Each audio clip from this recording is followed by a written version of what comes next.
going to go ahead and now welcome in the folks on the stream who are getting a very different angle of me as I am back at work. But we've had a technical thing that we're going to have to figure out in the break. So for right now, what's up on the YouTube stream? Sorry that we're a little bit late. What we were just saying, though, is that Chase Young has a massive test this weekend as he is set to make a season debut, and that is to keep Russell Wilson in the pocket. And I think it's especially important because the guys who have been playing that role are two guys that have done an exceptional job of that, and the result is the other three guys eat.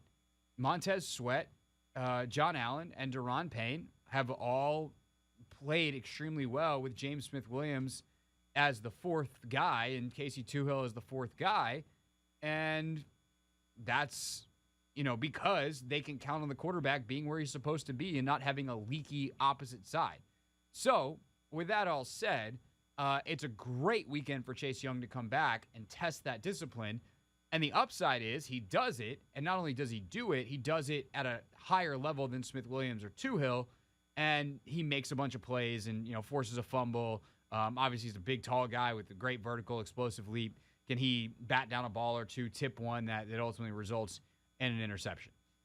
I'm excited to see it. This is about as good of a weekend for it to happen as possible. We'll preview it more with Nicki Jhabvala coming up at 5 o'clock. Coming up at the bottom of the hour, a little take command preview. We'll see what this Denver defense has in store for Sam Howell and the offense. But next, you will hear from Ron Rivera on this Friday. You will also hear from Chase Young himself. That's next on the Hoffman Show on the Team 980 and always live as well on the free Odyssey app.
the Hoffman Show. We're on the Team 980. We're always live as well on the free Odyssey app. Of course, you can watch the show on YouTube at the Team 980. And we just found out, apparently our show's only 2 hours today. So if you're watching on the stream and you saw Anthony make a face somewhere in the last segment, I almost asked you on the air, hey, what's that all about? And then I didn't. And then as soon as we went to break, you're like, hey man, we only have a 2 hour show today.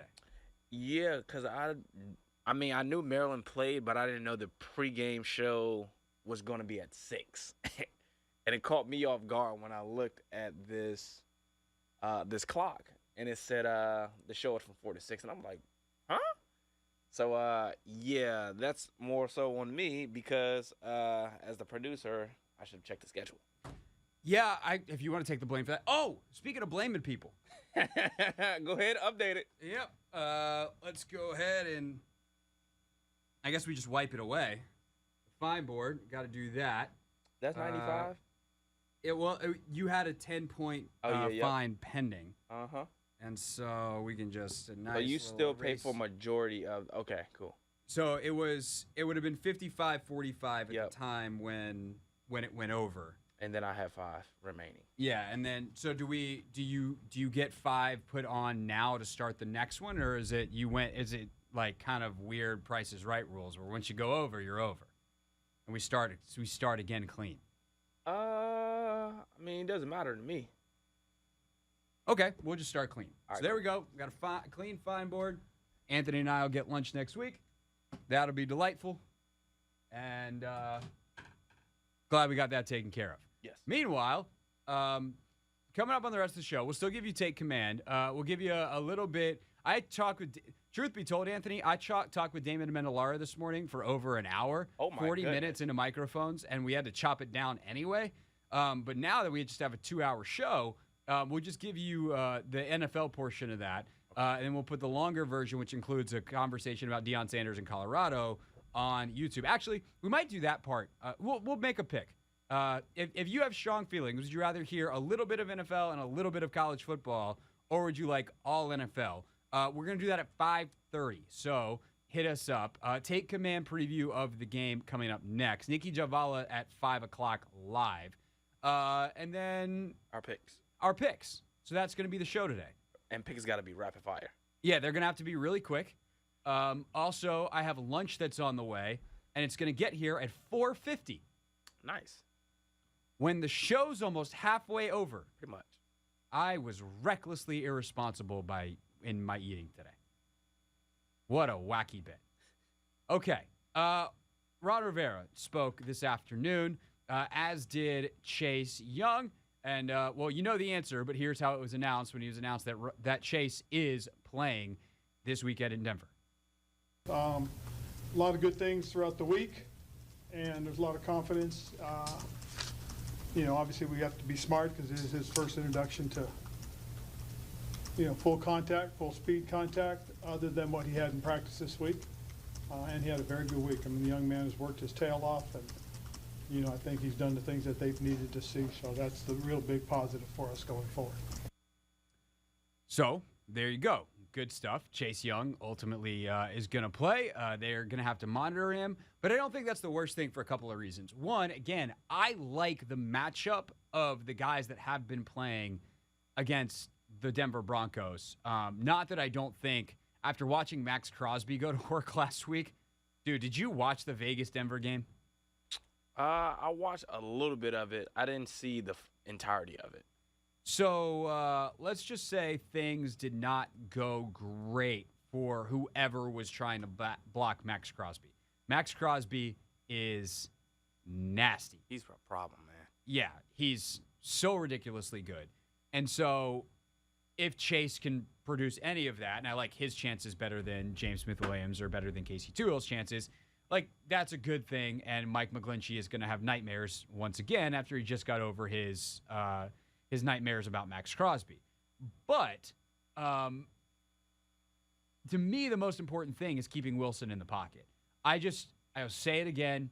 I do not think that he can beat them from the pocket. He does not see the field well enough when he gets out. And look, some of this will be by design, right? Like he'll move the pocket because Sean Payton has called a boot or a rollout or a naked or whatever. But like, if he's in the pocket, he's staring at the back of helmets because he's not very big. And I hate to simplify it down to that, but like we got a bunch of data on Russell Wilson at this point to know, like, he's got certain stuff he's comfortable with, and from the pocket, he'll murder you. And that was, his Hall of Fame peak. But at this point in his career, in a newer offense and newer weapons that he's not as comfortable with, I don't think that he's going to ultimately be able to do that against this defense. If he just sits back there and pats the football, the offensive line, which is revamped and better, is still not going to be able to hold up long enough for him to find people. He's going to want to scramble and get out, and it's up to the edges to not let that happen. And if James Smith-Williams is in there, like, that's what he's great at, is setting a hard edge, making sure the pocket collapses, and that's when Allen and Payne can step up and do their thing, or Sweat comes around the other side. Chase can also do that. Chase at Ohio State was exceptional at staying on his rush line. It's one of the things that made him such an elite guy. Like, he could stay on his rush line and still win. He didn't need to go wide to win, because you can't go wide to win against Wilson. That's when he's going to get you. You go too wide, he steps up and out, and now he's on the run, and now your DBs are chasing people, and you're in scramble rules. And, Russ lost 15 pounds in the offseason. He's a little bit better as a runner this year than he was last year. Like, he's a little bit faster, a little bit quicker. So there's a lot of factors here. But also, like, Chase's fitness is not a question, because he's been conditioning and he's in phenomenal shape. But when you get that adrenaline that comes back to you, like, that can wear you out because he just hasn't experienced that in a while. So he's going to want to rotate out a little bit more. The altitude, going to want to rotate out a little bit more. So him being on a snap count is not the worst thing, both for strategic and for safety reasons this weekend. As for the rest of what Rivera had to say, what should we expect from Chase? And to that exact question, will there be a snap count? Well, I mean, we most certainly have to be aware and have a pitch count, obviously. But the biggest thing more than anything else is the young man has just been terrific from day one in training camp, worked his tail off, had the unfortunate where, we had to put him down for a little bit, and then now he's back up. He's been working hard. He's done everything, he needs to. He's been chomping at the bit. So we're excited for his opportunity. Snap count or anything along We'll see how it goes. Again, we have to be smart and be diligent on that. It is funny that we even bother asking Ron about a snap count. Anthony, do you remember what happened last year in Cleveland with the snap count? Snap count.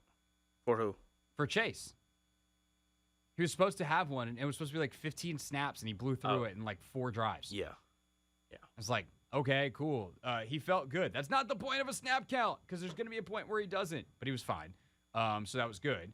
But I do think there's major questions about, moving forward, how much discipline does the coaching staff have and the medical staff have, and are they better about that if there is some kind of rule, which might also be why they don't want to publish it. Like, oh, we'll be careful. We don't want to get a number. They probably have a number, but they don't want to put it out there, because the last time they did that, they looked like doofuses, because they doubled in half what the number of snaps that I don't remember the exact number, but it was definitely double what he was supposed to play.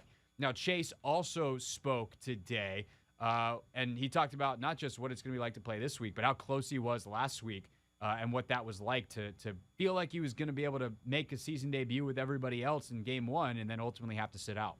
I mean, yeah, obviously I want to play every game. Everybody wants to play every game. But, it's all good. My time will come. So it's time. So now it's time to go play. So definitely, just blessed to be out there and doing everything I need to do to prepare. So there you go. Chase Young speaking to reporters today. In terms of what's at stake this weekend, which is how we typically try to start the show, we obviously had the news to react to. But I think this is a pretty, it's not a must-win in that, oh, my God, the world is falling.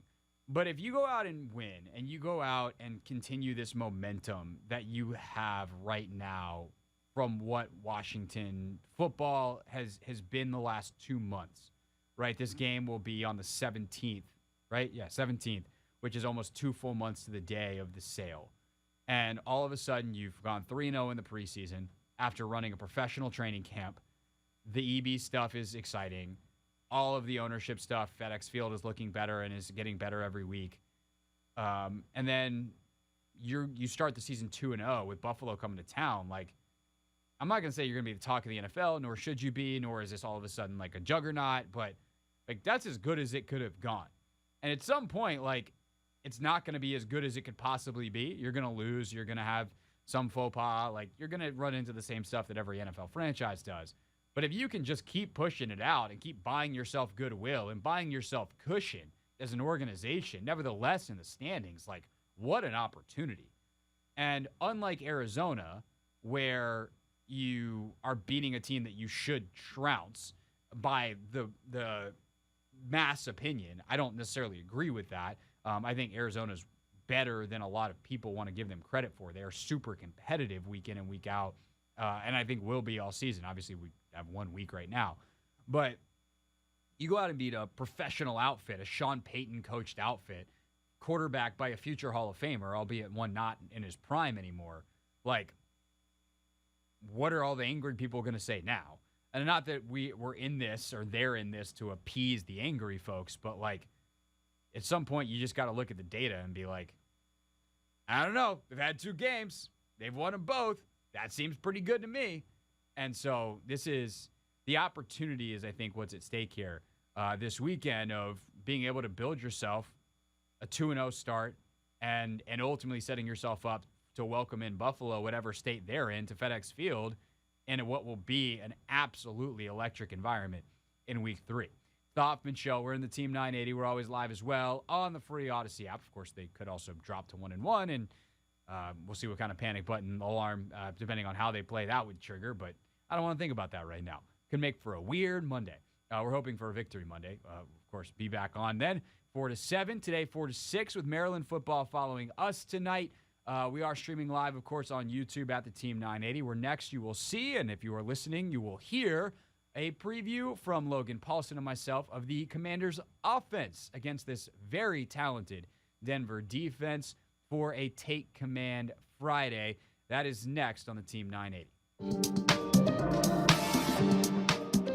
Mikey M's with us, of course, host of NFL Total Access. Before we go, you also get to hear about his children's book, which is something that I don't think I've ever gotten to say about a guest before. But if you're watching on YouTube, you can see it over his right shoulder there. By the way, aren't you glad I said right shoulder? Because if you're on camera and trying to figure out when they flip the things, and I never know which way to point. I tried to fix my hat the other day and I turned it the wrong way. So the fact that you think that your verbal cue of right actually helped me out. I would be the worst. This is legitimately the first time I've actually gotten the point right over the shoulder. I would be the world's worst, and it's not even close, weather person. The green screen thing, man, to me is not my friend. So this was just dumb luck that I pointed in the right direction. And if you make reference to it again, there is a chance that I actually go the wrong way. So okay, it seems like a lovely newspaper article over there. It's just not what you wrote for children.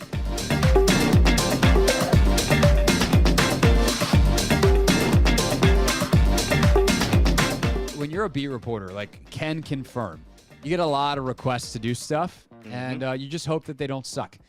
And most of the time, they're actually pretty fun, especially like the radio stuff. Sometimes you get on a podcast and you go, yeah, this is a wacky bit, but whatever. It's fine. But I try to say yes to as many things as I can. I don't know if you saw, there's a whole dialogue on the internet yesterday because Kyle Brandt went on Good Morning Football and whined about doing too many podcasts. Oh, wow. Because they did like a fun question of like, what's your dream podcast to be a guest on? And everyone's like, this pod, like obviously people, I'm guessing we're saying like the Kelsey Brothers podcast and all the some of the big NFL ones. And he was like, none. I'm not gonna lie, like I'm overdoing podcasts, like, and he was like, there was a tinge of self-awareness. He's like, look, I used to be a guy with the podcast, like, but I can't. You get on there, and then they want you on camera, and they want you to fix the light. And I'm like, if you just set up at a desk like a professional, then you don't have to fix that stuff. Like people are always stunned when I get on to do their podcast, and I'm sitting right here. Like, what am I gonna do? Go sit in a lazy boy on the roof? Stand outside with your phone like this. Yeah, yeah, just selfie mode, mailing it in. No, like I committed to doing your show. You were nice enough to ask me on. So, and it's also convenient for me because I sit in my desk and I'm comfortable and I have my headphones and my microphone and I'm set up and I'm good to go. It is what it is. If my setup looks better than yours, then that's your problem. Really straightforward, man. Yeah, it's just not that hard.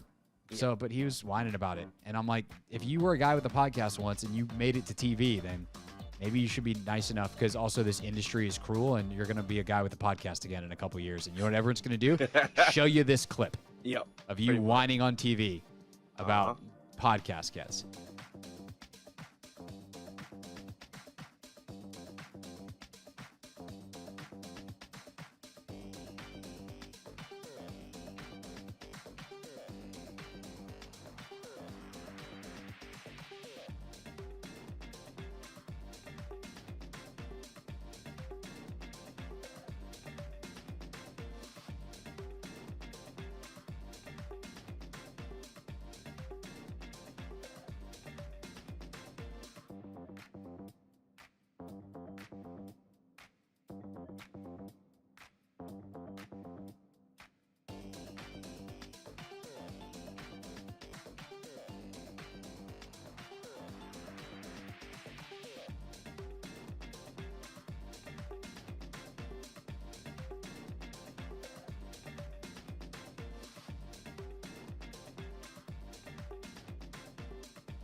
Offense first for the Commanders against a very talented Broncos defense. Vance Joseph, the former Broncos head coach, is the coordinator, and they've got some real talent, especially up front.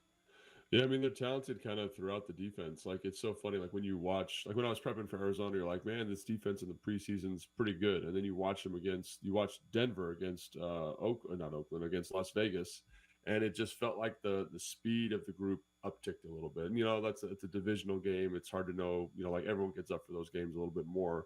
But, yeah, man, like, let's just start with the back end of that group. They've got some really, really talented pieces. I think, like Patrick Surtain, like, probably right now is one of the top 5 corners in the NFL.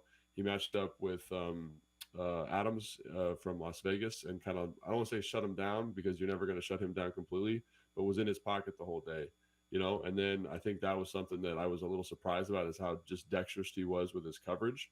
And then the safety, man, Justin Simmons is an absolute unit, bro. Like, I didn't realize he was that big. He's 6'2", he's like 205. There's a couple where like Jacoby Myers is coming to crack him on runs, and he is like, no, thank you, bro. Shoulder down, like bang, big hit. And I didn't know this, but he's had 20 interceptions over the last 4 years.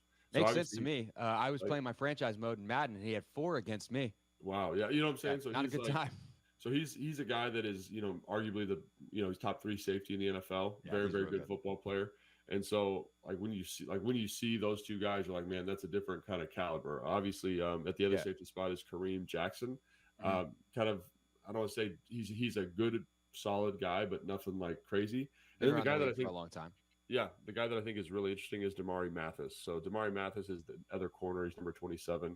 And like I said, Surtain kind of matched Adams the whole game, and Damari was the guy kind of on Jacoby, and Jacoby torched him.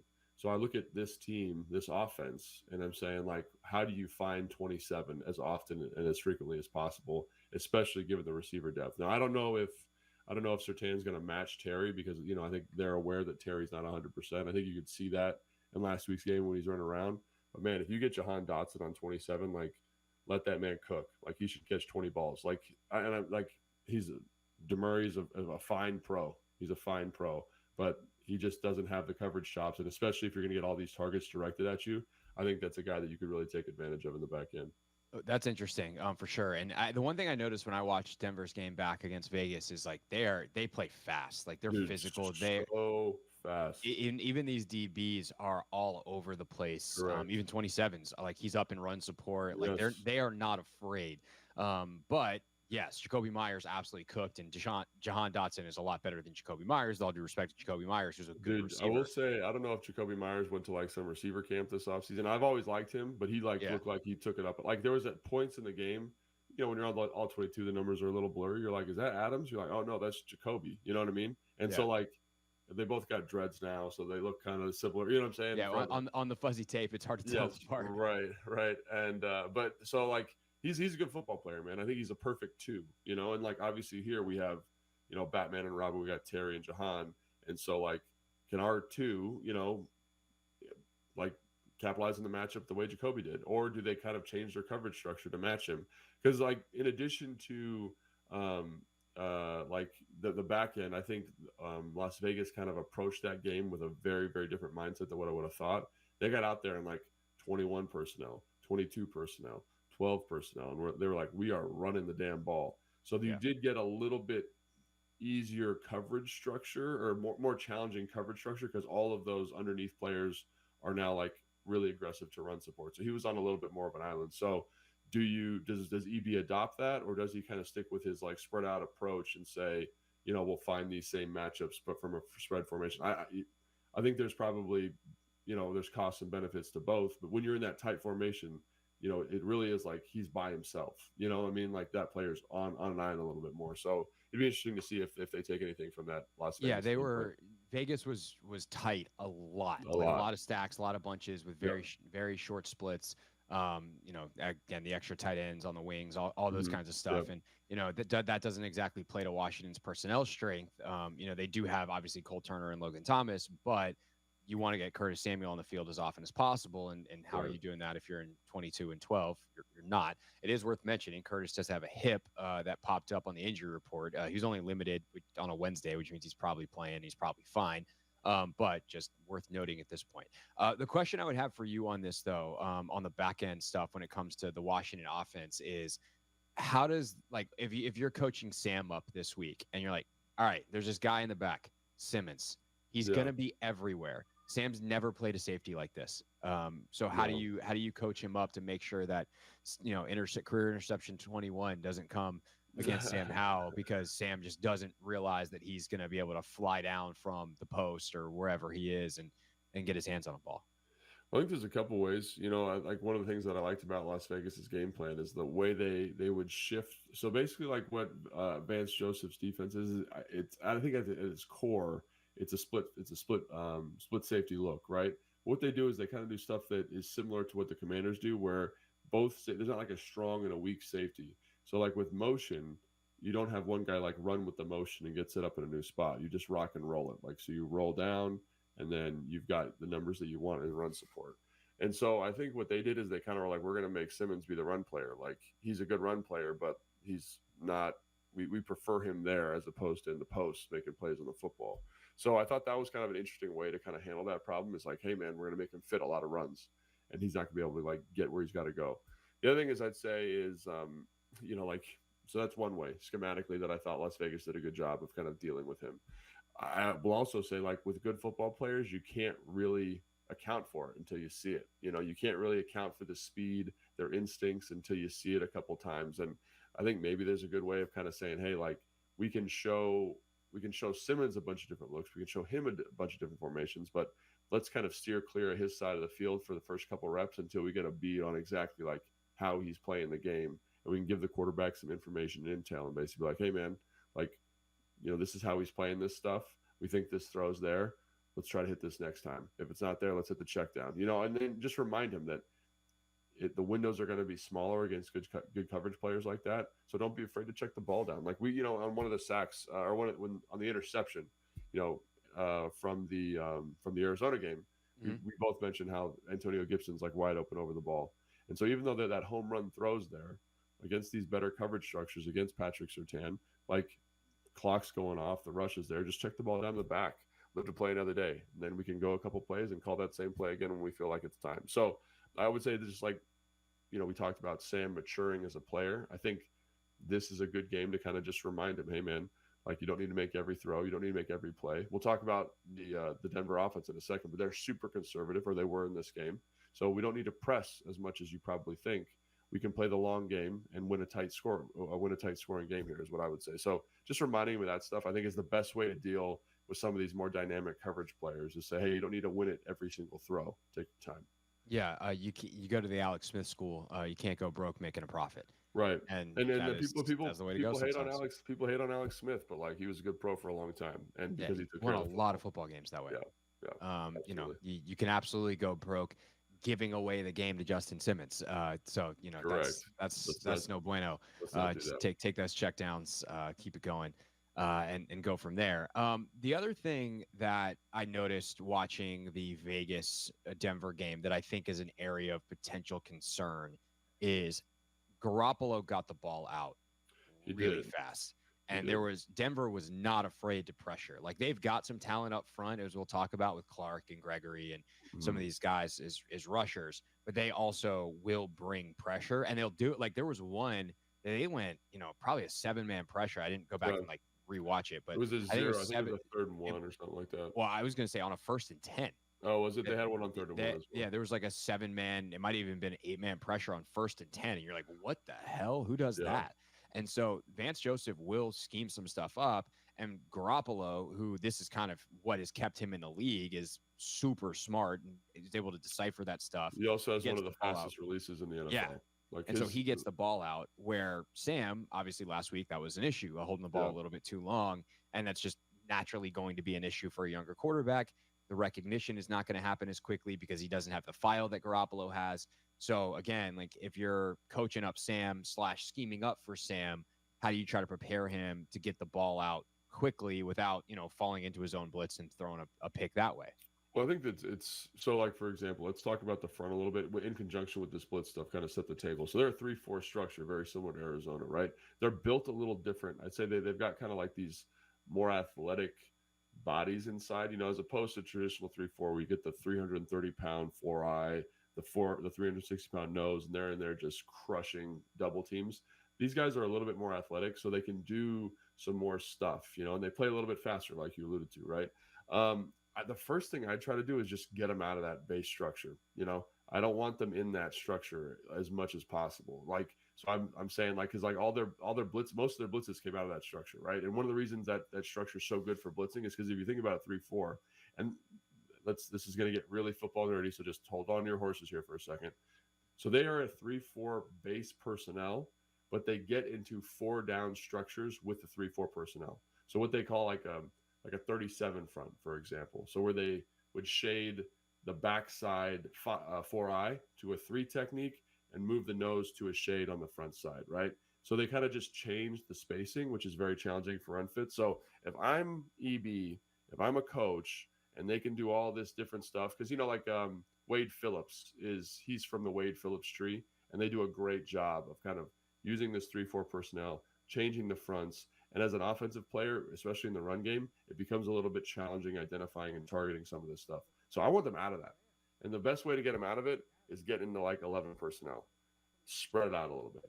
So a couple things happen, right? You get them in a better personnel grouping, a simpler personnel grouping. And when you spread it out, sometimes it's easier for the quarterback to identify pressure looks, right? Because like that nickel who's over the slot guy, to time the blitz up, has to kind of creep a little bit early, right? Because the time and distance is better. So I think that's, if I was going to guess, I think that's what EB would do, is kind of spread them out, right?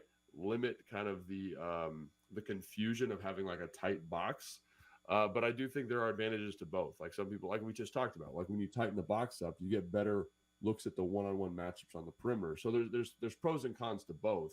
But if I was him, I'd probably, and I guess I'd probably do, now that I'm talking through it with you, you know, because this question, we didn't rehearse it.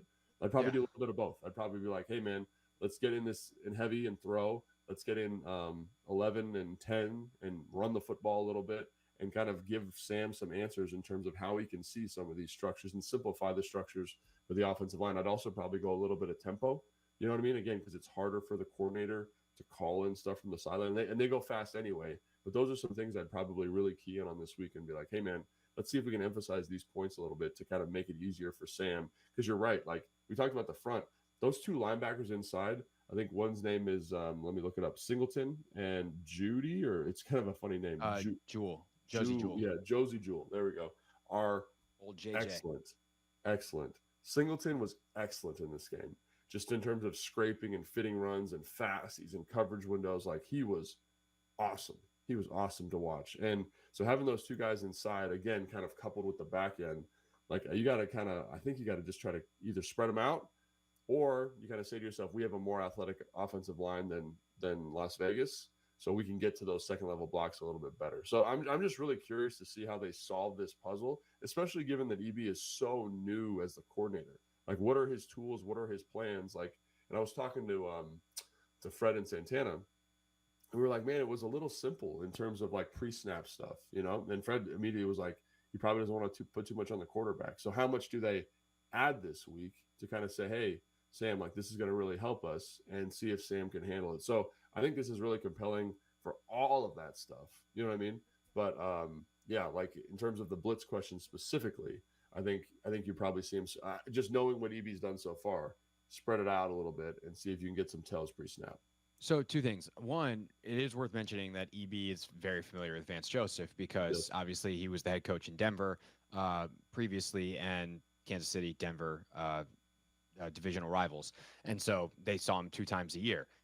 So there is a lot of familiarity there. Nevertheless, this is a defense that's kind of been around the league. There's that Wade Phillips tree isn't exactly small at this point, considering how long Wade was around and how good he was. So there are, like, it's not like it's new to EB, even if it's very new to Sam. You did mention something that I kind of want to go back to that we didn't really talk about on the last pod, but that is key to what you just said, which is EB's play calling. Like, we talked a little bit about the run pass balance, but there was I guess there was a lot of people that were saying it was much simpler than they thought. Like, oh my God, I thought we were going to get 78 jet motions and reverses and whatever. And it's like, yeah, you probably will get some of that stuff, but like, it was Arizona. You didn't need, and it was week 1. And all due respect, you don't need to empty the clip week 1 against Arizona and put everything you got on tape. Like, you never do that anyway. It's 1 week. There's only so many plays you can call. But like, as you were watching it, was the offense simpler than you thought, or you think that's a narrative that's a little overstated? Because they did run Curtis Samuel once. There was, some jet motion, although not a lot. There wasn't maybe as much motion as we thought. There was a lot of different, formations and things like that, different guys lining up different places, but perhaps it wasn't as fancy, if you will, as the maximal version of this, what we saw in Kansas City.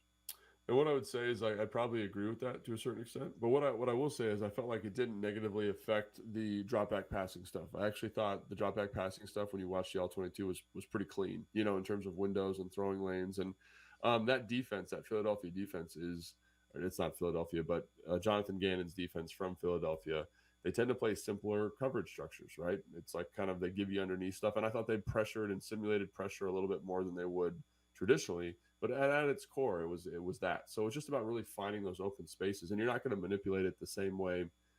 I'm sure you could, but it's not as necessary as it is with some other teams. And also, I think, like, this is maybe the most important thing. Like, the play caller and the offense is still so new. And you have to kind of work that verbiage and work that communication in a way that is is effective, right? Because if I could put all this stuff in the world, but if the guys don't know it and they don't understand like why we're doing it and the benefit of it, it really doesn't. It's a net negative, because it makes them play slowly. And so I think kind of coming in against a team like Arizona with a relatively simplistic game plan and basically being like, let's go get it. You know what I'm saying? Let's make it happen. Got the EB from training camp. Go get it. Every single snap. I think that's there's a lot of benefit to that. Like, that's a joke for people that were at training camp and at training camp only. But yeah, I think like it was like what was I going to say? Like it's like Kyle. This is a really good example. Kyle used to put in. He'd go through these phases where his brain is just he's big brain football, and he'd put in run, check to another run, check to a pass. Then like on third down, we'd have all these different, and his goal is to get you in the best position to be successful. But there's so much volume of offense in it, just kind of clouds the picture. And he was aware of that. He said that. He's like, we just put too much too soon, and it was too complicated. We got to kind of stick with the basics and be okay with running into bad looks for a while until guys really own the principles of these kind of basic runs. And I think there's an element of that going on here. I don't know. I haven't talked to EV, But I would assume that's what's happening. And again, like when you watch the All-22, like it was pretty effective, the offense, and the drop back passing stuff and the intermediate stuff. So yes, was it simpler than I thought? Do I think there are potential reasons for it? 100%. And do I think it's going to get more complicated as the season goes and opponent dependent? Yes, I do. Yeah. So we'll see. I think that's definitely something to watch. Trick it up a little bit. It's also the kind of thing that, like, the jet pass or the jet sweep stuff, like you can get Terry more touches that way. Something they didn't necessarily need to do or didn't feel like they needed to do against Arizona. So we'll see as they scheme it up this weekend against Denver. Anything else? Washington offense, Denver defense. Washington offense, Denver defense. Not really. The one thing that Santana brought up the other day when I was talking to him is, he said, like, it'd be interesting to see if they take Surtain and match him up with Jahan. As they kind of identify him as the more dangerous weapon at this point, or if they do any matching at all.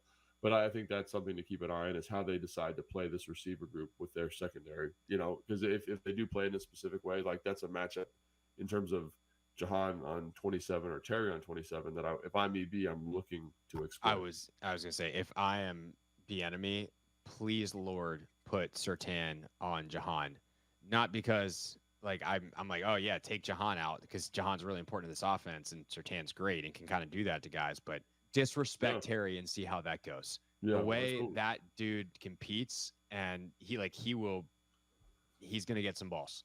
Yeah. I think the question becomes, though, with a guy like Simmons, can you take Surtain, put him on Dotson, and say, all right, you're on an island over here, and we're gonna, Belichick used to do this at times where he'd take his number 2 corner on the number 1 receiver, and then say, we're just gonna give that guy safety help all the time. So it's 2-on-1 on the best guy, 1-on-1 on the second best guy, but it's with your best guy, and hope that plays out. Obviously, that it only works in certain situations because you're running different coverages, and are you in man, are you in zone, are you in this, are you in that? Formationally, EB can do some things to try to free that up and make it more difficult. Obviously, Washington also has more weapons, whether that's Logan Thomas, Cole Turner, Curtis Samuel, the backs. Yeah. There are solutions to everything, but as a base kind of fundamental strategy, I think that is a very, very interesting chess game in terms of how you approach that. Yeah, and we'll see what they end up doing, But I think, and I think that's a great point about the safety help. Like they as much as offenses evolve week to week, defenses evolve week to week. And I think when you look at it, you say they only gave up 17 points. Like that was a really solid performance by them. To an offense, say what you want about Russell Wilson. We'll talk about them in a second. Like it was pretty efficient. You know what I mean? Like it was pretty efficient from a completion percentage standpoint. Like I think they're being too conservative, but despite kind of giving up 100 yards receiving, like they were able to kind of to Jacoby Myers, like they were able to manage the offensive production and make plays when they need to. Interception in the red zone, all that kind of stuff. So it is a very, let's not get it twisted. Maybe this is the most important thing. This is a very good defense. Like this is a very fast defense. It's a very physical defense. It is a very different challenge and perspective than it was last week. So really curious to see what the plan is, and I do think that their defense's relationship, Denver's defense's relationship to the offense, is something that I think is really interesting in terms of how EB calls this game.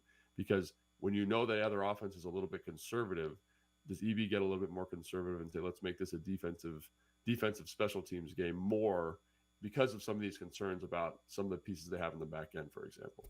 Definitely. And the last thing I'll mention here, just kind of popped into my head as we were talking about it, is this, you have the crowd situation, which you talked about in the last pod, where it's like, Denver's crowd matters. Actually, no, sorry, you didn't tell us about it in the last pod. We recorded a bunch of stuff the other day. Take 5 that's out tomorrow is Logan's Denver stories. And small preview, Denver's crowd is really loud. It matters. Really loud, They are 0-1 on the year. So there's a level of desperation that you cannot fake. 100%. And last but not least, if to kind of bring the crowd back into it, they are honoring one of John Elway's Super Bowl champions, I believe, at halftime teams. Really? So John Elway going to be in the house, like people there excited to celebrate that. So the crowd should be pretty juiced on Sunday, which is another factor, obviously, when your offense is on the field, something Sam Howell has never dealt with. This is his first road start. All right, that was from Take Command. The full podcast available now. Check it out this weekend, and then come join us in person as we will be previewing the game at MGM's National Harbor Tap Sports Bar Sunday at 1 p.m. We get back, more preview with Nicki Jhabvala of the Washington Post here on the Hoffman Show on the Team 980. You can listen to the Team 980 on your smart speaker. Just say, play the Team 980.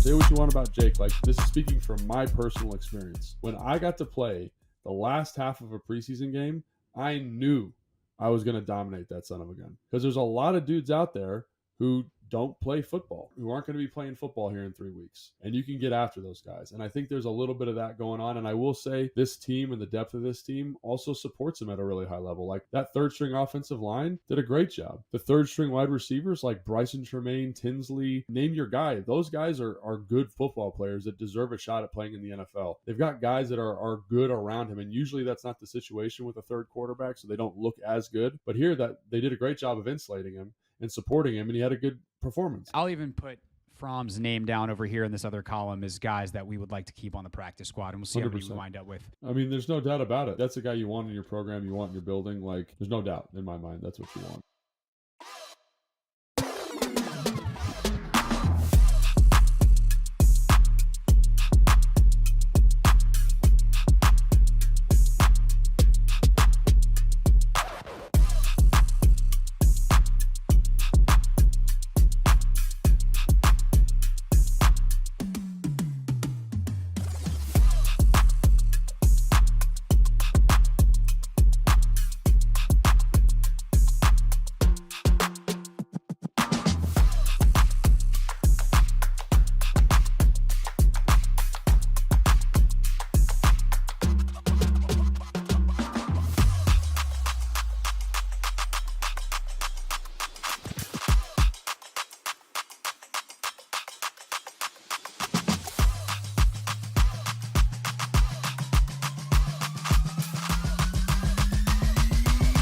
Ron's initial instinct was play Taylor for a series or two and then go to Sam. So you would have seen him. He just wouldn't have started the game, which, you know, look, Logan said at the time he understood it, and I'm not going to sit here and be like, Logan doesn't know what he's talking about. But I didn't subscribe to that theory. I will say that. Yeah. You know, you want to take the pressure off. Like, what? No, I want to see if he can handle it. And that's kind of the point is, like, it again goes to the point that, like, the league needs a developmental system. It needs more opportunities for guys. But if he's in the building, like, to me, this is also another indictment. Sorry to kick a dead horse here, but, like, Scott Turner, what are you doing, man? Like, you're the one running the offensive meetings. You know, do you not give your young, potentially future quarterback?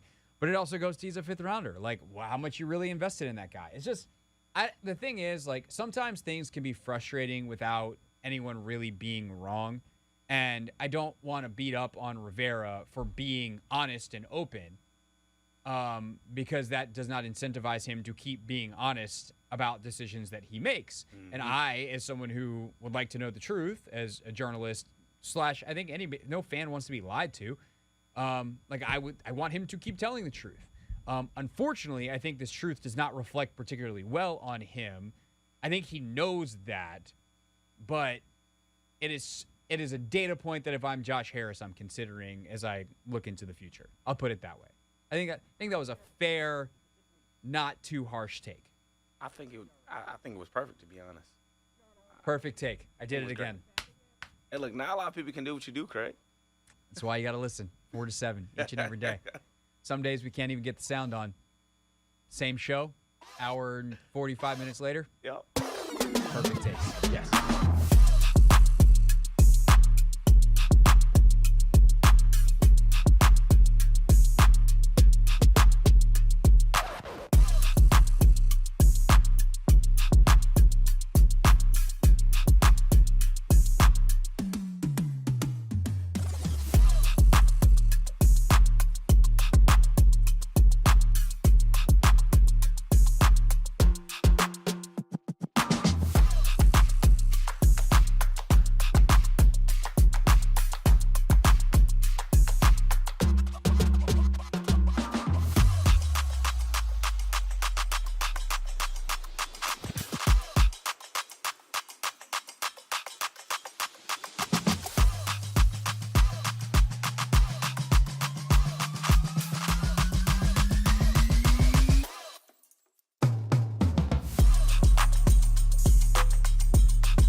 It is the Hoffman Show. We're on the Team 980. We're always live as well on the free Odyssey app. We are running late. We do not have much time with our expert today, so let's get right to it. It is time for Not My Beat. And Anthony, I'm going to need... Oh, never mind, it worked. Hey! From the perspective of someone who's there. You are looking live. This just in. Not My Beat. Super fun when you have an error message and the thing works anyway. What are you going to do? What are we going to do? We're going to welcome in Nicki Jhabvala of the Washington Post, who joins us from Denver, where it is Nicki week. What's it like being back in your old stomping grounds? It's good. I'm with my parents. I expect a home-cooked meal tonight. Amazing. Yes, exactly. What else do you need? It's perfect. Nothing. And Chase Young's going to play, and all those things are of equal weight and value, of course. Of course. Not so much. We love the home cooked meal. That is fantastic for you. More interesting probably to the audience at large, though. What do we expect from Chase in his season debut? Yeah, so, I mean, Ron Rivera said he'll be on a pitch count, which is to be expected. You don't want to risk, greater injury just in, rushing him back. But I would expect him to get some decent time out there. I mean, he's been practicing for a while now, albeit on a limited basis. He's been a full participant the last 2 days, today and yesterday. And I really do believe he is itching to get back. I mean, this is really his first true return since the knee injury. I mean, I know he returned last season and played the final 3 games, but he was on somewhat of a pitch count those games as well. And he was wearing that big brace, and he didn't quite look like himself. I think he was still just trying to get acclimated and learning to trust that knee again. So this will be really the first time since 2021 that he dealt with that injury. So, I'm sure he's happy to be back out there and hopefully can put some of the injury stuff behind him. Without question. What to you is a successful performance? I opened the show talking about Chase a little bit, and I think with Russell Wilson being a guy who likes to escape the pocket and some of Chase's issues in the past being not rushing with the discipline that you need to be successful in this defense. That's something I'm certainly watching for. But when you talk to people around the building and with your own football acumen, like what's a successful day for Chase this weekend? Yeah, I think you hit the nail on the head. Like it's stay in your rush lane, set the edges. I think one of the big things that came up in 2021 was the freelancing guys were doing on the defensive line, and when they're not working in cohesion, then it creates problems. He's been out for a while. I know he had those 3 games, but full Chase Young has been out for a while. So kind of working his way back in and kind of gelling again with that group will be important. Part of that is sticking with the details, staying in the rush lanes, playing disciplined football. Because those 3 guys, Montez Sweat, Jonathan Allen, Deron Payne, really have a good thing going right now. You don't want to be the guy to come in and disrupt it. Now, you also don't want to play so conservatively that that's your primary focus. So I think it's twofold, really. Play consistent, play disciplined, but also be aggressive. You don't want to see him hesitant out there because of anything he's been dealing with over the last couple of years. All right, 2 more things real quick for Nicki. Our time is short today, but I wanted to definitely get her on this Broncos week. One is going to be a Denver-specific thing, but before that, Sam this week, I think has his toughest test of his career so far, albeit 3 games, but the first 2 are against Arizona and a Dallas team that didn't have a lot to play for. What do you see is his kind of barometer or his bar for success this week against what is a pretty talented Denver defense? Yeah, I mean, I think the biggest challenge is just going to be on the road, and this is a team where even when they're not playing their finest ball, they pack it in at Mile High. So you're going to be playing in altitude. You're going to be playing in a packed crowd with opposing fans. It's going to be quite different. So I think the biggest thing is just continuing to show progress. You don't want to see the same mistakes that he made in week 1. Clean those up, and again for him, play aggressive, kind of play that same brand where, if he does happen to make a mistake, which Bieniemy has said multiple times, a lot of this is due to the fact that he's just seeing things for the first time, given his, inexperience. But if he does make a mistake, quickly bounce back from it, like he did in week 1. So last thing for you would be the altitude and the Commanders' approach to it. They're taking if we're not here that long, it doesn't affect us, which on some level sounds like putting your fingers in your ears and saying la, la, la, and then praying for the best. But you obviously being from out there and having covered so many games there and seeing different teams take different approaches, like what do you make of how they're handling the travel here and the reality of the altitude at Mile High? Yeah. Yeah, I honestly hadn't heard that one before until they did it a couple of years ago. And there actually are some research studies on it that say that can be beneficial. There also, Brian Robinson mentioned this, that their Jake Sankel, their nutritionist, has told players to drink a lot of beet juice, which I hadn't heard until I Googled it last night. And apparently it really helps with blood flow, which can help in altitude. So there you go. Yes, I knew about the beet juice when I was with the Spirit and we were out in Utah, also at altitude for the Challenge Cup in 2020. There was lots of beet juice being drank, but we were there for a lot longer than 24 hours. Did it work? I did not touch it. There was player stash, and I was basically told, "Hey man, if you want to go on a run, like good, cool, enjoy it. You're just gonna die." So I was sacrificed. Well, I don't plan to do any of that. Okay. So, but you do get a home cooked meal. That's the priority, right? That's all that matters. Way better than beet juice. Or there's things to be talked about with the cooking, but we were definitely not going there on the radio. Nicki, thank you, ma'am. Very much appreciated. Enjoy home, and we'll see you when you get back. Sounds good. Appreciate it. That is Nicki Jhabvala, everybody, with us, of course, from the Washington Post. If you couldn't figure it out by the context clues, she's from Denver, worked for the Denver Post for a long time and covered the Broncos, I think for The Athletic before she popped over to the Post and started covering the Commanders. So great insight on kind of the whole history of the organization and all kinds of different things with the Broncos. But I think it's interesting that she's never heard the, hey, 24 hours and out. And I wish I had had more time this week to research that. I have heard it before. I mean, obviously every team is doing the nutrition stuff to try your best. It helps the blood flow. And if you have more blood, like there's more places to receive the oxygen because the oxygen is thinner. So your body, if you have like more receptacles, but less coming in, hopefully it balances out. Like there's a lot of nerd stuff that goes into this. At the end of the day, I think the funniest thing is always NBA guys saying like it takes till the first media timeout and then your body is adjusted and you're fine. I don't know how that works in football because like you go out there, it's super short and bursty. You get done, and you go back to the sideline. Are you just kind of repeating the process and you're always a little short of breath? Or do you adjust quickly enough and your body finds a way to adapt? The human body is amazing that way and that it's incredibly adaptable. And so that's that. All right, Anthony, we have a decision to make next. We have a 2-part interview with Damon Amendolara that I taped earlier today. And nice dance moves there. Thank you. I know you had to prepare to get on camera.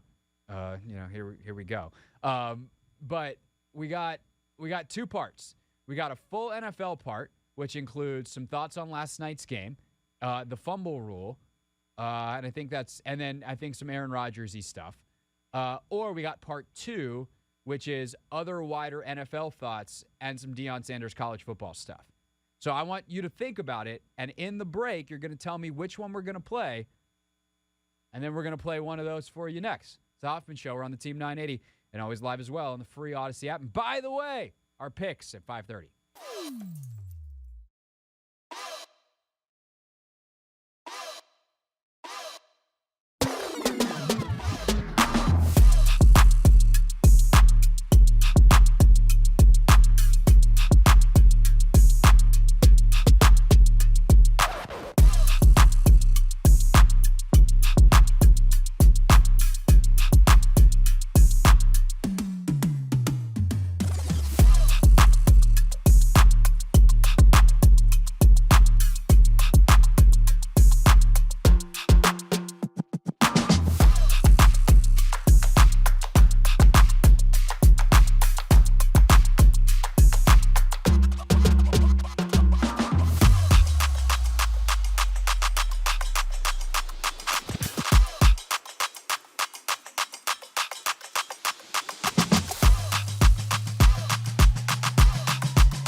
the Hoffman Show. We're on the Team 980. We're always live as well on the free Odyssey app and streaming live on YouTube, where you can watch us at the Team 980. Of course, that Odyssey app is also where you can listen to Damon Amendolara weekday mornings on CBS Sports Radio and for Sunday morning football. And he joins us every Friday here on the show during football season. DA, hello, sir. Hoff, hello, sir. Good to have you back. Week 2, here we go. Week 1, we talked quite a bit about Aaron Rodgers and the Jets. Are they the AFC East favorites? Well, that lasted 4 plays. Obviously, you guys are based up there in New York. You also do some work for WFAN. Like, what's it been like to be in New York this week when you compare it to the hype and the lead-up that was last week? It's very, very bizarre because almost everybody would agree that the season's over for the Jets, and once again, they'll fall short of the Super Bowl. And praying that Zach Wilson is worth anything is just, it's silliness.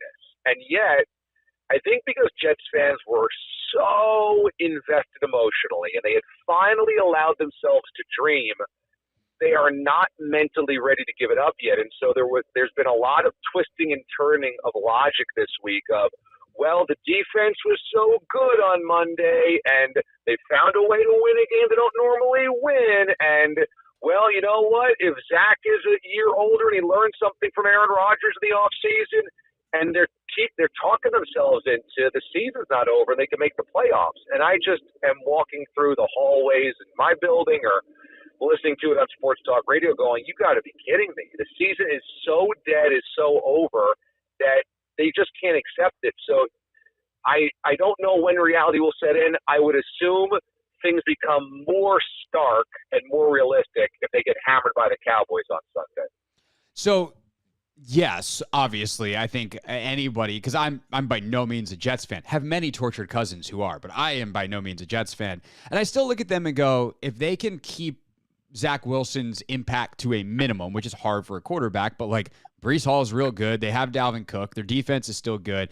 I could see why you would be able to convince yourself that they can at least be competitive, if not Super Bowl good. But they do have this reality check against the Cowboys, who absolutely smashed the Giants in week 1. I would just ask you this, though, when it comes to the Cowboys, like, was that real for them, or was that as good as they can get and not repeatable week after week, and / about as bad as you're going to see from the Giants, which they're probably also not that bad, just some real classic NFL week 1 stuff? Yeah, so it's 2 parts of that. Number one, on the Jets side, it is true if you can limit the impact of Zach Wilson, it would be helpful. But if you would have told any Jets fan that the plan this year is to come in with Breece Hall healthy, we're going to sign Dalvin Cook, a year older from Sauce, a year older from Garrett Wilson, we're going to run it back with Zach Wilson, people would have been losing their minds, saying this is a disgrace. You can't run it back with Zach Wilson. He's awful. He's a disaster. They'll never go anywhere.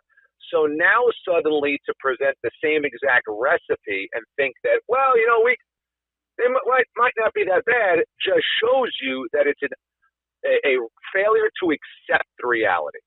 On the Giants and Cowboys side, that game is not indicative of the spread between the Cowboys and the Giants. The Cowboys are better than the Giants. There's no doubt about it. The Cowboys can go deeper into the playoffs. The Cowboys can win a division. I don't think the Giants can. But they're not 40 points better. They're not 30 points better. I think probably on a normal game, they're 10 to 14 points better, and that's what that game should have been. But everything went wrong that could go wrong for the Giants. Blocked field goals returned, and interceptions and fumbles returned, and the whole thing was a mess. So the Cowboys aren't as good as that score would indicate. The Giants aren't as bad as that score would indicate, but the Cowboys are better than the Giants. The Cowboys are better than the Jets. And if the Cowboys have a game, well, let's just say that they beat the Jets by 17 or 20 points, I think there's going to be a real reckoning of, yeah, but okay, so what's realistic about really hoping that the Jets can do something? Is that realistically like 9-8 and hoping that you back into the final playoff spot in which you get your asses handed to you because Zach Wilson's in a playoff game against Trevor Lawrence or Tua Tagovailoa or Josh Allen or Joe Burrow or Deshaun Watson or somebody like that. So if you're the Jets, and Damon Amendolara, DA, of course, the DA show on CBS Sports Radio, he's with us here on the Hoffman show. So if you're the Jets and that's the case, and they agree with you internally, even if they'll never say it out loud, do you sniff around the quarterback market? Do you try to make a move, or do you just say, well, we prepared all season for Aaron Rodgers, and I guess we'll do that again next year, and this season's just, it is what it is. We'll try to hope our guys get better and get experience, but we're not going to give up assets for, I'll use Jacoby Brissett's name. He's been bantied about here in Washington if they would try to, peel him away as the backup here, or, some of the bigger moves. Kirk Cousins in the final year of his contract. If Minnesota would play ball,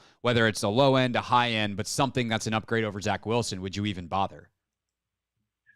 I think so, because I think Zach Wilson's pretty much a lost cause. Now, the good news for the Jets is you get another year potentially to assess whether that's a complete bust of the number 2 pick overall, or if there's something to mine there, there's something to grow.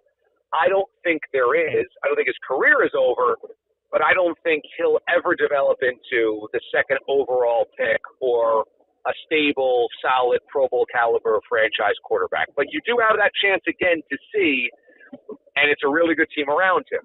I would kick the tires on the Colt McCoys. I would ask Matt Ryan if he's interested in coming out of the broadcast booth, because I do think that you can do better on the open market than what Zach Wilson is going to bring you. I do believe, even though there's no great options, I think Zach Wilson at his best is a C+. I think there's guys out there that at their best could be a B. So I would kick the tires elsewhere, and I do think there's a place to upgrade.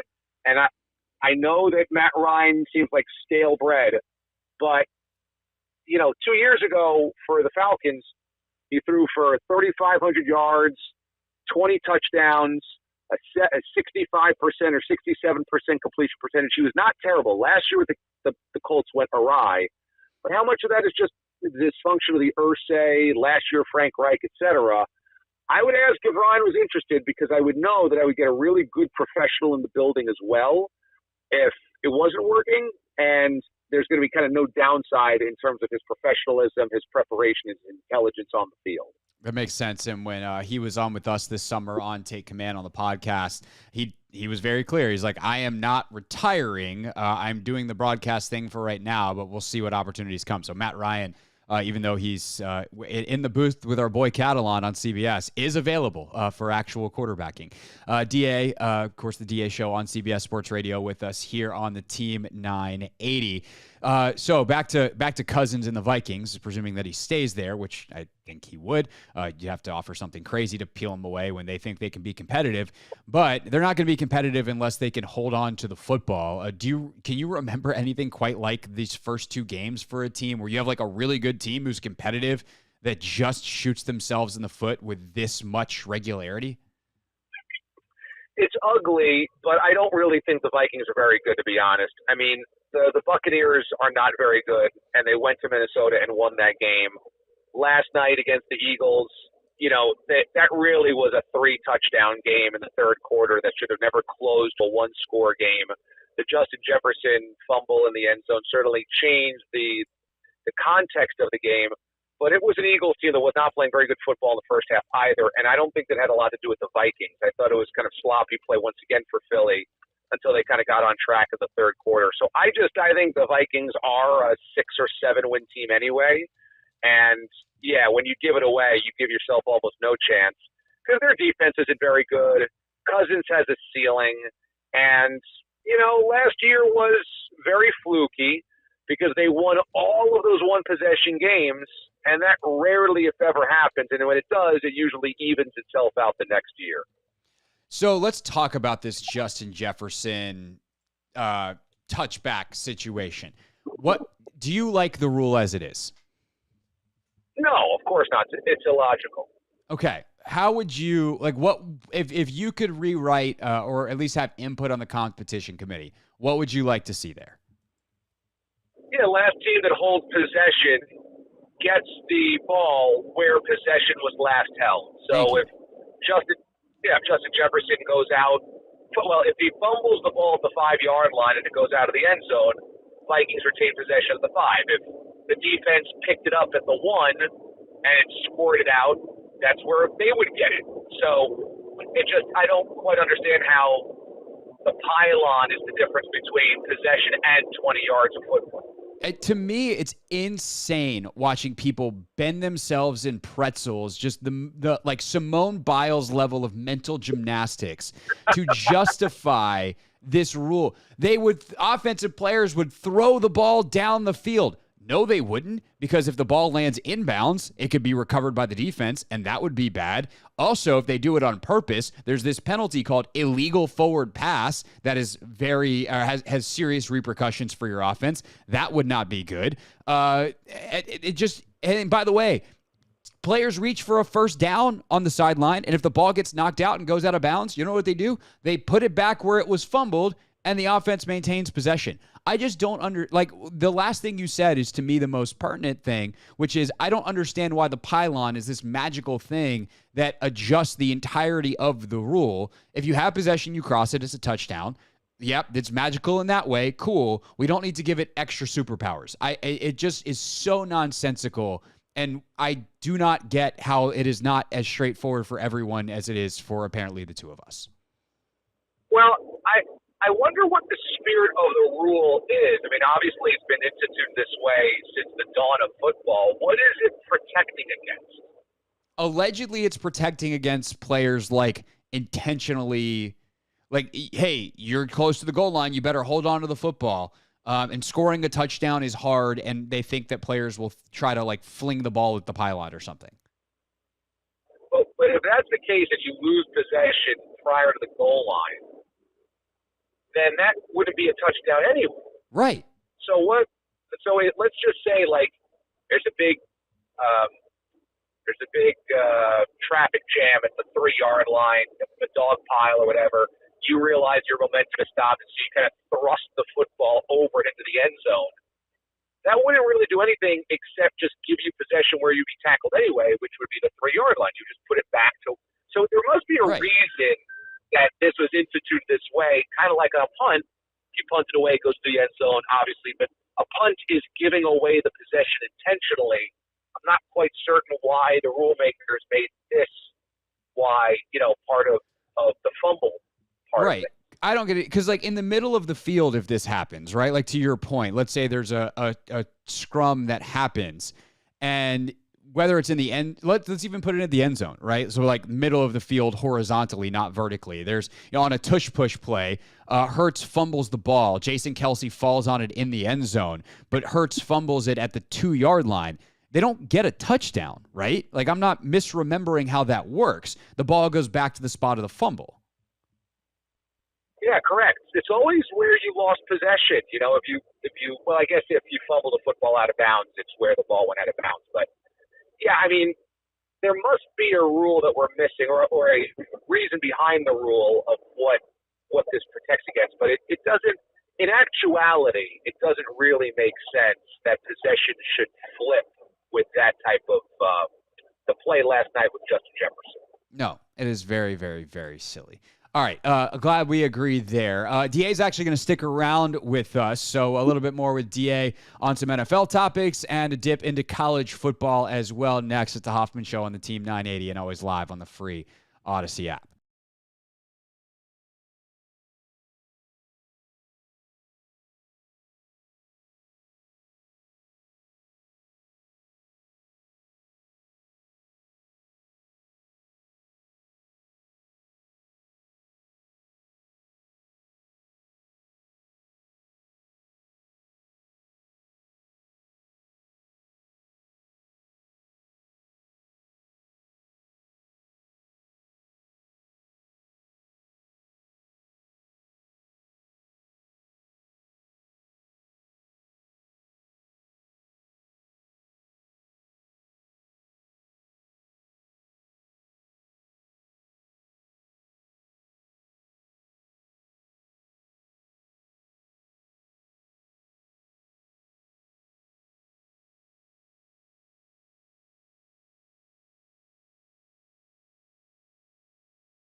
It's the Hoffman Show on the Team 980, always live as well on the free Odyssey app.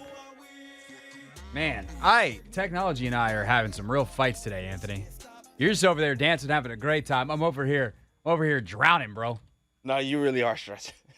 Am I stressing you out? Because I'm stressing me out. Nah, it's Friday, Craig. I refuse to let anything stress me out on this good old, fine, fantastic. It's Friday, and we get to end an hour early. We apologize for not giving you 3 hours today, but the Terps have a football game to play. So pregame coming up at 6 o'clock, which means we have to go lickety-split fast through our picks for this NFL Sunday, of which we are already 1-0 each because we both picked the Eagles last night, even though we wanted, for larger picture reasons, the Vikings to win. Alas, Anthony, at least we were right. Yes, we were, Craig. Yes, we were. Take that. All right, we'll move quickly here. Packers and Falcons, a pair of 1-0 teams. How about Atlanta favored by 1.5 at home despite everything we saw from Jordan Love and the Packers last week? I think I'm going to take them on the road. As much trash as I kind of talked about, I didn't really talk trash about Jordan Love all offseason. I was just like, why is everyone like, yeah, he's awesome, and he's played the same amount as some other guys like, I don't know, Sam Howell. Jordan Love might be real good, and I kind of low-key like the Packers a little bit. That might be my week one overreaction, but I'm taking Green Bay on the road. I don't think it's an overreaction at all. Again, the Falcons, they had a lot of success on the ground. The Packers, they got some solid studs. So if they want to go out there and win this game, definitely going to have to be able to stop the run. But even if they can't, I think the Packers offense led by Jordan Love, I think they'll be able to withstand whatever the Falcons throw. So I, too, am going with the Packers on the road.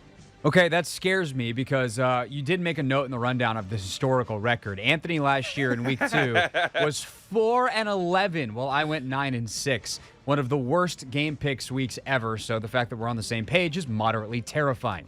Raiders and Bills. Bills favored by 8 on the road. Raiders 1-0. Bills 0-1. Sorry, Buffalo's at home, I should say. I think they're going to bounce back just fine and will be 1-1 when they come to Landover in a couple weeks. I'm going with the Bills as well. I think a lot of people are overlooking the Raiders a little bit. They still had Devontae, Josh Jacobs. Sure. But Josh Allen still in Buffalo. Stephon Diggs still in Buffalo. If he ain't point shaving this week, they'll get the dub. I think they'll be just fine. Ravens and Bengals. Cincinnati 3-point favorites at home. They have a history of starting slow. Last week was slow by even that measure, any measure. Kind of like the Ravens a little bit. I think I might go silly upset here. I think I'm going to pick Baltimore. That ain't an upset, man. Lamar, I'm trying to tell you, Craig, he didn't have all that great of a week last week. MVP season loading. I'm going with Lamar and them Ravens, baby. Okay, I feel better about that because at least if I miss it and Joe Burrow comes back and looks like superhuman, we both miss it. Seahawks and Lions. This game is at Detroit, who is a 4.5-point favorite. Seahawks, a very disappointing week. They are 0-1. Lions, of course, beat the Chiefs, have been off for 10 days. Give them to me at home. I'm going with the Lions. Craig, are you looking at my sheet over here? Are you cheating? Anthony, is that what you're doing? Here's how little prep I've done for this particular segment on this particular day. I'm just going to be honest with you and the audience. I don't know who else is playing this weekend. These games are coming to me as they come, and I'm making a gut pick. I have no idea who's playing who this weekend. Well, guess what? My gut, your gut are aligned right now, I guess. So I'm going with the Lions as well. I think, Jared Goff and the crew, they're going to continue rolling. I might pull a swerve on this one. I don't want to, but I'm just looking at the spread and making a call here potentially. Hey, look, do what you got to do, Craig. Kevin Sheehan would be proud of me for what I think I'm about to do. And the point is, it's not supposed to feel good. But I think I'm about to do it. Chargers and Titans. Tennessee is only 2.5-point dogs in this game. which is kind of begging you to take LA. LA looked great last weekend. They just lost to Miami, who looked great plus. I think everyone loves the Chargers. They're super talented. They're not hurt yet. Tennessee is like the unsexiest team in the league. I don't think they're good. If I was betting this game, I would take Tennessee and hold my nose and is what it is. But I think I'm just going to take LA because I literally can't bring myself to do it. Well, if you won't do it, Craig, I will. Whoa! I'm taking, yes, this may surprise you. I'm taking the Titans. No Austin Eckler. He's out. Well, he's doubtful, I should say. And I think he's a huge part of their offense. And to be honest, I like Tennessee's back end. They still got Kevin Byard out there, Jeffrey Simmons on the defensive line. So this isn't going to be an easy game. And I told you last week, I need Derrick Henry to, remind everybody who he is. Slow start last week. This is the week he does it. Look, I'm not going to bet against Derrick Henry in the long term. I just don't I think Derrick Henry 3 years ago is 3 years ago. He's a slightly diminished version of himself, which is still one of the best 5 backs in football. Threw somebody probably last week. Ugh. But can you do it week in, week out? Can you do it carry in, carry out? That was what made him special. We'll see. Go Titans. That's what you said. Bears and Buccaneers, a team that was so disappointing last week and a team that was so surprisingly not disappointing last week. The Bucs are supposed to stink. The Bears, I thought they were going to look a lot better, and I think I'm going to double down on that. I'm going to double down on my original thoughts. Tampa's favored by 2.5. They're at home. It makes no sense other than I think the Bears are just better. So I'm going with it. Oh, you're going with the Bears? Am I about to have your week too last week or this week? We have a lot of games in common right now. The last two we disagreed on because I'm going with the Bucs this week, Craig. I'm going with the Bucs. They still got They still got some playmakers out there. They do. And the defense again stood up when they needed them to the most. If they can contain Justin Fields, I think they'll be all right. The thing is with the Minnesota game last week, though, as much as last night, Minnesota killed themselves. If they just didn't turn the football over, I don't know if the Bears are going to do that. I mean, the Bears kind of that is. I'm saying, Craig. What am I doing? I'm picking Chicago. I don't know why. I am. It's what feels right. Chiefs and Jags. This is perhaps the game of the weekend. 1, 2, Playoff 3. rematch. What? I'm joking. Playoff rematch from last year. Travis Kelce back. Chris Jones back. I think their swagger will be back. It is in Jacksonville, but I'm taking KC. You're taking KC. I, too, am taking KC. Patrick Mahomes has his security blanket back in Travis Kelce, and you also get Jones back up front. They got to win this game right here. Yeah, there's just no way they're going 0-2, right? Yeah. Not at all. Maybe. Jags are good, man. Jags are good. Good, but Mahomes, again, I think he'll position them to be able to win this game. 10 days to prepare as well. Andy Reid, notoriously great off of buys in his career. Half a buy, but still. Colts and Texans. We did 1, 2, 3 on this one. It'd be 1, 2, 3. Ugh. That's the way they played in week 1. Houston's actually favored in this game. I wonder when the last time Houston was favored in a game. They're your boys. You taking them? You know I am. I'm going with the Colts. They're going to get after young C.J. Stroud. Young C.J. They're going to get after him. Yeah, the problem is the Texans are also going to get after young Anthony Richardson. Yeah, but he's a little bit more mobile. He is, but the pick he threw, that was I would say that was the only mistake. Deion Jackson fumbling 2 times, that really killed the Colts. The problem was last week he was also their leading rusher with 40 yards. Yeah, he's going to learn just like Sam Howell. He can't take those big hits because it's not about that. It's about the fact that this is a team built around Jonathan Taylor, and they don't have Jonathan Taylor. Well, that too. I mean, but he's still capable of being able to, be the team's leading rusher. We've seen it with Jalen Hurts, and we see how stocky. I want you to be right. Okay. For Z's sake, for the fact that I really love Anthony Richardson's sake, go with the Texans. I'm picking the Texans. Good. I can't believe I just said that out loud. Yep. Ugh. You might have my week from last year, Craig, but let's continue. Let's see. 49ers and Rams. San Fran 7-point favorites. I do think this will probably be closer, but the Rams already down some of their best weapons. I think San Francisco wins this one handily by the end. Yeah, I'm going with the 49ers. Going with them. All right, Giants and Cardinals. I think the Giants bounce back. I don't think the Cardinals, they'll play them tough, but Giants. Yeah, I'm going with the Giants as well. D-line going to get after Dobbs. After him. I can't believe we're about to do this, but Jets, Cowboys, 1, 2, 3. Cowboys. Should we pick Commanders, Broncos now and just do it? I don't think we should. Yeah, I think we should wait. I think we're just going to do it because we're going to be real tight on time on the back end of this. All right, so Commanders and Broncos. You go first. I am truly torn on this. You're torn? Yeah. I'm not. I'm going with the Commanders, man. The defensive line, they're going to be the key to this game. Again, a lot of Russell Wilson's success has been, off schedule, being able to get out of the pocket. If we have gap integrity, lane integrity, everything you need to know about being able just to contain Russell Wilson, I think we'll have success. Offensively, I think we should lean on the run, to be honest.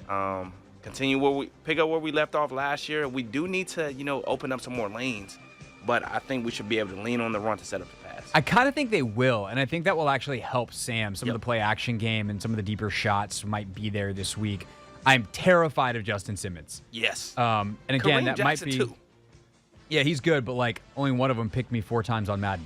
So it might be my own personal Madden experience for franchise mode haunting me here. But he's actually that good in real life.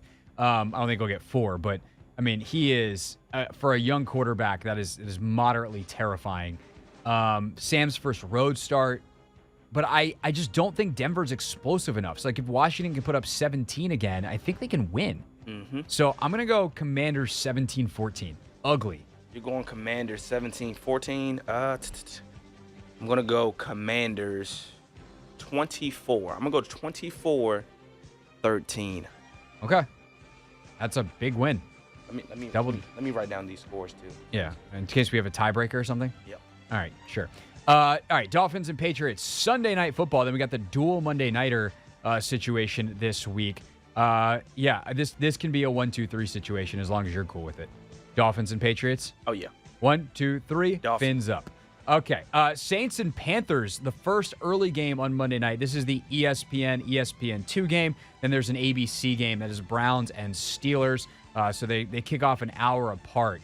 I think it's going to be a long year in Carolina for Bryce Young. That does not mean that long-term he's not the right guy. He wasn't the right guy to take number 1 overall, and that he won't be really, really, really good. I think this is going to be rough because I don't think there's a lot of talent around him. I think New Orleans' defense is pretty good and could be a pretty rough day for young number 9. Monday Night Football on the road, atmosphere should be, or Monday Night Football at home, atmosphere should be great, but I think New Orleans is just the better team. Yeah, I'm going with the Saints as well, but I feel bad for Bryce. 2 divisional games to start off his rookie campaign. That's messed up. That's not the life he deserves, is No. what Anthony Haney likes to say. And then last but not least, Browns and Steelers. Browns, a surprising 1-0 after beating up the Bengals. Yep. Steelers, a surprising 0-1. Not necessarily that they lost, but that they got absolutely dump trucked last week. This feels like a Mike Tomlin revenge game. They're home underdogs. Give me the Steelers at home. You're going with the Steelers. I'm going with the Browns for 2 Woo! weeks in a row. Yep. Okay, then. All right. Them's the picks. If you missed any of them, because we went quickly, we'll stick it up on YouTube as well, at Craig Hoffman. You can check out the pick or all the on-demand content there, as well as at the Team 980 or the podcast. Anthony works very hard at it. Subscribe, listen, etc. All right, when we get back, real things, real people said in real microphones as we head you into Maryland football pregame coming up at the top of the hour.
It's Friday!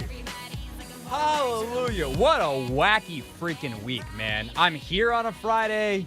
Our show's only 2 hours. I missed most of the week because I had COVID and was stuck at home, except for I was still on the radio. But we made it. It's Friday. And I get to drive home. I don't even got to take public transit home. Oh, there it is, baby. Yeah. Did I tell you what happened to my haircut, by the way? I was supposed to show up with a nice haircut today. I'll tell you what happened. I thought you were getting a haircut on Sunday. Nope. Supposed to be today.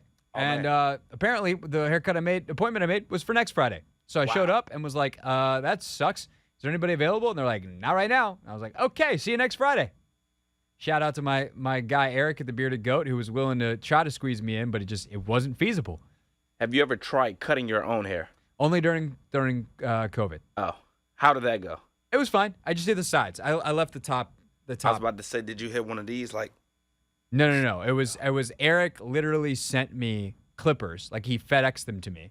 I paid for the shipping and everything because he had an extra pair because everyone was sold out online. So I was like, hey bro, do you have an extra pair of clippers?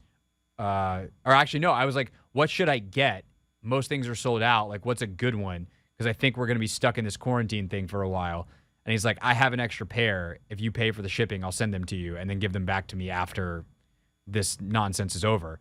So my barber sent me a pair of clippers, and I just did the sides and left the top auto its own. If we had been in quarantine a couple months longer, I would have just gone full buzz cut. But I was able to maintain it. It's a good job. Very nice of him. Yeah, it was very nice of him. All right. I believe, first of all, Monday, since we don't have a pick six today, we'll come up with a version of pick six on Monday. Obviously, we'll go over the games. We'll have our 1st and 10, so don't be late at 4 o'clock. Ron will speak about an hour before our show, so listen to that on Russell's show. And other than that, I'll see y'all on Sunday for the Take Command pregame show live at 1 o'clock, and then about 90 minutes after the game, around 8:30, 8:45-ish, on YouTube, we'll have the Take Command postgame show, which is digital streaming only, and then ultimately turns into our postgame podcast. So lots of Take Commanding over the weekend, lots of me and Logan previewing and then giving our instant reaction to the game. If you're not subscribed on YouTube, now's a good time at the Team 980. I think that's all the housekeeping, Anthony. We'll see everybody at MGM on Sunday, which might also include a guest appearance from Anthony. I'm just saying. And with that, come on. You can do it. Computer. Real things. What is that? We're not going to be sucked this year. Real people. 5 and 11. Not very good. Set into real microphones. You know, the culture is actually damn good. All right. So what we have here is a story from Tua Tagovailoa. Tua, typically a good teammate, great dude by all accounts. He was driving down the road somewhere down there in South Florida, and he saw a car broken down on the side of the road, and he's like, that looks a lot like my left tackle, Teron Armstead. Turns out it was Teron Armstead. I don't know if anyone was driving here early in the morning, but Teron had his car broken down, and I think I'm a bad teammate because I passed him and I didn't come back. Oh, yeah, I did. Well, like, I wasn't going to pull off to the shoulder and just reverse and be like, yo, Teron, I'm coming to get you. But yeah, I seen him, but it was like one of those things. I seen him, but I wasn't sure if it was him. And then I didn't know what he drove to, so it was one of those things where I was just like, hey, Drew, I think that was Teron on the side. He's like, oh, yeah, that was him. I was like, well, I'm here already. I can't go back. Man. Hold on. Teron Armstead has been in the league a long time. I'm going to guess he drives a very nice car. I don't think it's a car. I think it's a truck. Probably. Yeah. How big is Teron Armstead? I'm going to guess he's like 6'4", 330. That's going to be my guess. I'm going to say 6'5", 324. He is listed at 6'5", 304. Whoa, I wasn't too far off. No, I mean, I wasn't really either. How many dudes do you think are driving around? Because here's the thing. If it wasn't Teron Armstead, it was most likely another one of his linemen. Yep. Because there just aren't a lot of 6'5", 300-pounders driving whatever souped-up truck that Teron Armstead inevitably drives. And if they are, they should be in the NFL or playing some professional sport. Or they've been very successful in their career otherwise. Oh, yeah. Congratulations to them. Well, that too. So I understand it all happens very quickly as you're driving, and you don't want to, like, put yourself in danger. But Tua, come on, man. I think he gets a full come on, man, for that one. Is that the Chris Berman? Come on, man. Yeah, well, they used to do that back in the day. Yeah. Come on, man. And Keyshawn, the whole deal. Obviously, this leads to the very important question, Anthony. If you saw me broken down on the side of the road, would you stop? Yes. Would you turn around? Great question. Yes. If I knew it was you, I would turn around. That's the kind of teammate I am. Yeah. All right, we'll see everybody Sunday, MGM National Harbor at Tap Sports Bar for the Take Command pregame show. Until then, have a great weekend. The Team 980